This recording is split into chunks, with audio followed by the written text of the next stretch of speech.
Hello friends, good evening. আমার নতুন একটা ব্লগে সবাইকে বহুত বহুত স্বাগতম জানাচ্ছি। বাজার যাইছিলি, বাজার সাহেকে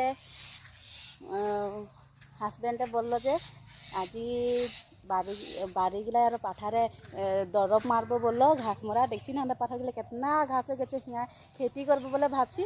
তো এতনা ঘাস হয়ে গেছে, হিয়া দরব না মারলে মানে खेती না হবে। তো ধান হোক না হোক নাই জানি, কিন্তু এতনা ঘাসে তো खेती করতে না পারাবে। আর টান দেশেও নাই টান আছে, এগুলা পুরা মানে মাটি সে নিকলেছে। তো ওগুলাকে এখন দরব দিয়ে মারতে লাগবে, তবে खेती করতে হবে।